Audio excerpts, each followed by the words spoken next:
دوستان عزیز، میخواهید که زبان روسی را خیلی زود آموزید. این طور باشد از آودیو کتاب ما استفاده برید و با کمک این کتاب زبان روسی را آموزید. کتاب ما از گراماتیکا، словарь، разговорник، دیالوگ ها با زبان تاجیکی و با زبان روسی عبارت است. کتاب برای همه تلفن می شود، اندروید، آیفون، پلانشت و حتی که در کامپیوتر نیز استفاده برده می توانید. اگر خواندن کتاب به شما معقول نباشد، اگر شما می توانید آودیوی او را گوش کرده این کتاب را پورا آموزید. برای خریداری کردن این کتاب به همین نمره که در اکران معلوم است با طریق واتساپ تلگرام، ایمو، وایبر مراجعت کنید. اگر معلومات به شما کم تری کند، سلکه‌ای که در اپیسانی آن همین ویدیو هست از همونجا شما درباره کتاب پورا معلومات گرفته می توانید. السلام علیکم دوستان عزیز، خوش آمدید به کانال ما و به درس زبان روسی ما. امروز درس ما روسی توجیکی گفتگو صحبت در مترو. اون من ستانسیه مترو چخیل میابید و وقتی که در درون مترو در آمدید یکان جا رفته ایستاده باشید همونجا رو چخیل میپرسید. درباره آن همین چیز میشود امروز درس ما. اگر در کانال ما اولین بار باشید حتما تکمچه پادپیس رو بخش کنید. اگر درس معقول شود در آخر ویدیو میتوانید لایک کنید. خب تیار هستید؟ رفتیم سر میکنیم. Вы знаете, где находится ближайшая станция метро? Вы знаете, где находится ближайшая станция метро? شما میدانید که ایستگاه نزدیکترین مترو در کجا جایگیر است؟ شما میدانید که ایستگاه نزدیکترین مترو در کجا جایگیر است؟ Вы знаете, где находится ближайшая станция метро? Да, знаю. Да, знаю. Ха медона. Ха медона. Да, знаю. Очень хорошо. Тогда скажите нам, как добраться? Очень хорошо. Тогда скажите нам, как добраться? خیلی خوب. این طور باشد با ما گوید که چی طور ما رویم. خیلی خوب. این طور باشد با ما گوید که چی طور ما رویم. Очень хорошо. Тогда скажите нам, как добраться?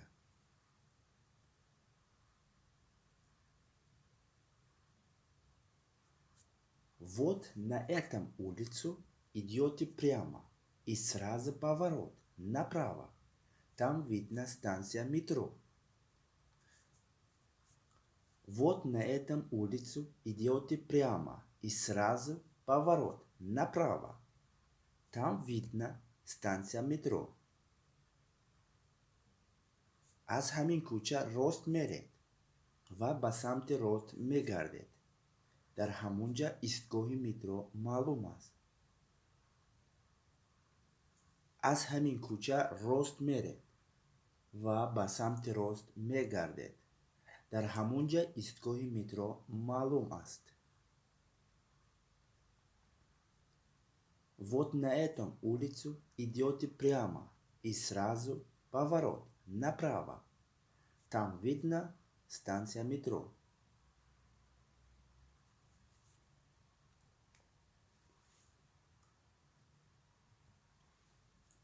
Спасибо большое. Спасибо большое. Рахмати калон. Рахмати калон. Спасибо большое. اکنون در داخل مترو در آمدید و چی طور میپرسید که ما در کدام اصناف قرار کنیم، در کدام اصناف فرویم، برایم، درایم، همین طور. Прошу прощения, не могли бы вы подсказать нам, как лучше всего добраться до аэропорта? Пожалуйста.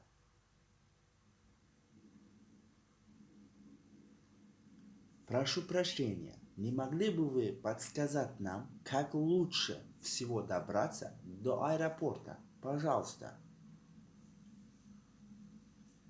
бубахшед, гуфта метавонед ки мо чӣ тавр беҳтар то ба аэропорт рафта расем? Илтимос. бубахшед, гуфта метавонед ки мо чӣ тавр беҳтар то ба аэропорт рафта расем? Илтимос. Прошу прощения, не могли бы вы подсказать нам, как лучше всего добраться до аэропорта? Пожалуйста. О, конечно, никаких проблем. О, конечно, никаких проблем.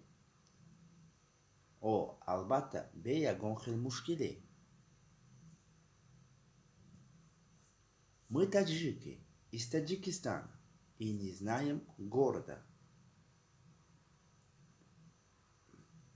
Мы таджики из Таджикистана и не знаем города. мо тоҷик ҳастем. Аз Тоҷикистон ва шаҳрро хуб намедонем. мо тоҷик ҳастем. Аз Тоҷикистон ва шаҳрро хуб намедонем.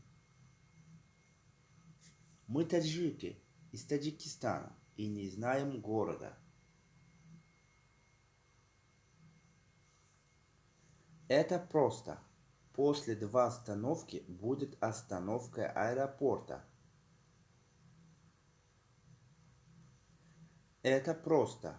После 2 остановки будет остановка аэропорта. ин осон аст. Баъди 2 истгоҳ истгоҳи аэропорт мешавад. ин осон аст. Баъди 2 истгоҳ истгоҳи аэропорт мешавад.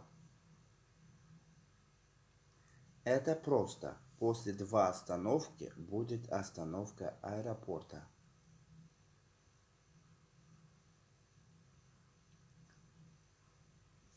После того вам надо еще немного пешком идти, потом будет вид на аэропорт. После того вам надо еще немного пешком идти, потом будет вид на аэропорт. После того вам надо еще немного пешком идти, потом будет вид на аэропорт. баъди ин шумо бояд боз камтар пиёда роҳ равед ва баъд аэропорт маълум мешавад. баъди ин шумо бояд боз камтар пиёда роҳ равед ва баъд аэропорт маълум мешавад.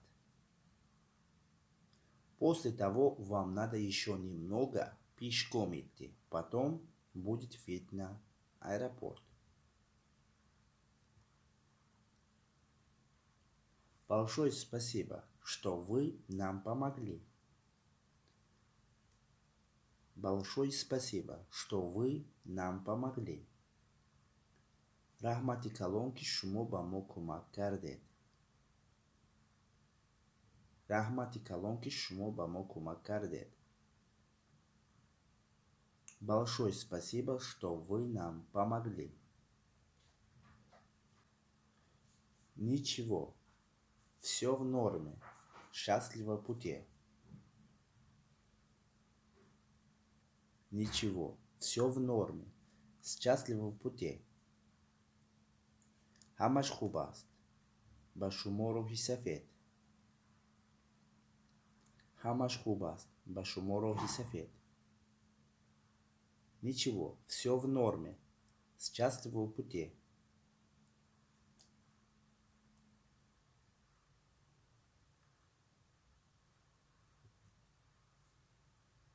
ва дӯстони азиз, дар ҳамин ҷо албатта дарси мо ба охир мерасад. албатта дар ин ҷо ибораҳо слишком гӯем ҳам мешавад, кам буд, хеле кам буд, зеро ки маълумот дар бораи ин тема хеле кам ҳаст. умуман дар метро пашти ягон дигар чизе ки нест ки истифода бурда шавад. роҳро мепурсед мисли ҳамун дигар албатта Руси Точики Гуфтугу дар дохили автобус дорем, дар ҳамун аз ибораҳое ки ҳамунҷа ба истифода бурда мешавад, дар ин ҷо низ истифода бурда мешавад. Роҳро мепурсед, ҳамин куҷо рафтан, куҷо фуромада, ҳамин чизҳое ки мо ҳозир бо шумо омӯхта гузаштем, ҳамин аз ин зиёд аст, албатта зиёд аст. Но ягон шахс кати дар дохили метро суҳбат карда мебошад, вай акнун лишне умуман дар планетини гапо аст ки вай дар ин тема дохил намешавад ва барои ҳамин ҳам он чизе ки ман дарёфт кардам ҳамин ибораҳо буд ва ҳамин тавр карда сохтам. фикр мекунам ки ибора кам бошад ҳам ба шумо маъқул шуд ва агар маъқул шуда бошад, акнун метавонед тугмачаи лайкро пахш кунед ва агар дар канали мо то ҳол обуна нашуда бошед, обуна шавед. Ягон фикр, савол дошта бошед, албатта дар комментарие ана ҳамин видео метавонед нависед, саволотонро ман ба шумо ҷавоб медиҳам. Бо шумо албатта ман Лутфулло Элмуродов будам. То дарсҳои дигар дар паноҳи худо бошед, худ ва наздиконатонро эҳтиёт кунед. Хайр, то дарсҳои дигар, хайр.